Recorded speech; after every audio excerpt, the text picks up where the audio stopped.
నమస్తే ఫ్రెండ్స్, నేను మీ Sravani. Welcome back to Sravani's kitchen.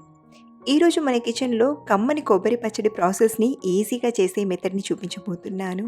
ఈ పచ్చడి అన్నంలోకి చాలా బాగుంటుంది. అలాగే చపాతీలోకి తిన్నా, బ్రేక్ఫాస్ట్లోకి తీసుకున్న రుచి అనేది చాలా బాగుంటుంది. ఇంట్లో పచ్చి కొబ్బరి మిగిలిపోయినా లేదా మంచి పోషకాలతో ఏదైనా లంచ్లోకి చేయాలి అన్నా ఇలా కొబ్బరి పచ్చడిని రుచిగా చేసి ఇంట్లో వాళ్ళకి ఓసారి రుచి చూపించండి. అందరూ కూడా చాలా బాగా ఇష్టపడతారు. రుచి కాదు, ఈ కొబ్బరి పచ్చడి తినడం వలన మన ఒంటికి ఎన్నో పోషకాలు అందుతాయి. రుచికి రుచి, ఆరోగ్యానికి ఆరోగ్యం అన్నమాట. ఇక్కడ నేను ఈ కొబ్బరి పచ్చడి చేయడానికి అరచెక్క కొబ్బరి చెక్కను తీసుకున్నాను. మీరు ఎక్కువ క్వాంటిటీతో పచ్చడి చేయాలంటే క్వాంటిటీస్ అన్నీ పెంచుకొని చేస్తే సరిపోతుంది.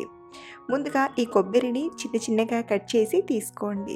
ఇక్కడ నేను కట్ చేశాక కప్పు కొలతతో చూస్తే 1 కప్పు వరకు వచ్చింది. అలాగే ఇక్కడ నేను కొబ్బరికి ఉండే బ్రౌన్ పార్ట్ని తీసేయలేదు.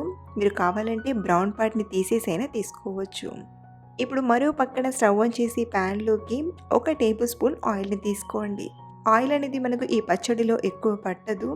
ముందుగా ఇందులోకి 1 టీ స్పూన్ పచ్చిశనగపప్పుని, అలాగే మరో టీ స్పూన్ మినపప్పుని తీసుకొని దోరగా ఫ్రై చేయండి. ఇవి ఇలా కొంచెం ఫ్రై అయ్యాక ఇందులోనే 7-8 పచ్చిమిరపకాయ ముక్కల్ని, అలాగే 3-4 ఎండుమిరపకాయలని తీసుకొని ఫ్రై చేయండి. ఇక్కడ నేను కొన్ని పచ్చిమిరపకాయలని అలాగే ఎండుమిరపకాయలని తీసుకున్నాను కదా.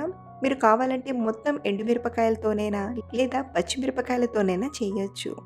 సో ఇవి కూడా ఇలా కొంచెం ఫ్రై అయ్యాక ఇందులోనే ఒక రెబ్బ కరివేపాకుని, అలాగే కట్ చేసిన కొబ్బరి ముక్కల్ని తీసుకొని మరో 2 నిమిషాలు ఫ్రై చేయండి. ఇలా మనం కాస్త కొబ్బరిని ఫ్రై చేయడం వలన పచ్చడి రుచిగా కుదరడమే కాదు, తొందరగా పాడవకుండా 2-3 రోజుల వరకు నిల్వ చేసుకోవచ్చు. సో ఇలా వీటిని కాస్త దూరగా ఫ్రై చేశాక ఒక గిన్నెలోకి తీసుకొని పక్కన పెట్టండి. మళ్ళీ ఇదే ప్యాన్లోకి ఒక అర టీ స్పూన్ అంతా ఆయిల్ని తీసుకోండి. ఆయిల్ అనేది మనకు ఎక్కువగా పట్టదండి. ఇందులోకి 1 కప్పు టమాటా ముక్కల్ని తీసుకొని ఫ్రై చేసుకుందాం. ఇక్కడ నేను ఒక 2 మీడియం సైజ్ టమాటాలని ఇలా సన్నగా తరిగి తీసుకున్నాను. అలాగే ఇందులోని పావు టీ స్పూన్ పసుపుని, చిన్న నిమ్మకాయ సైజ్ అంతా చింతపండును తీసుకొని ఒకసారి బాగా కలిపి మూత పెట్టి ఒక 2 నిమిషాలు ఉడికించామంటే టమాటా అనేది చక్కగా మగ్గుతుంది. ఇలా మూత పెట్టకుండా ఒక 2-3 నిమిషాలు కలుపుతూ అయినా ఫ్రై చేయొచ్చు. 2 నిమిషాల తర్వాత చూడండి, టమాటా అనేది ఇలా కాస్త మగ్గితే సరిపోతుంది. ఇప్పుడు స్టవ్ ఆఫ్ చేసేసి టమాటా పూర్తిగా చల్లారేంత వరకు పక్కన పెట్టండి. ఇప్పుడు మిక్సర్ జార్లోకి మనం ముందుగా ఫ్రై చేసిన కొబ్బరి, పచ్చిమిరపకాయలు తీసుకోండి.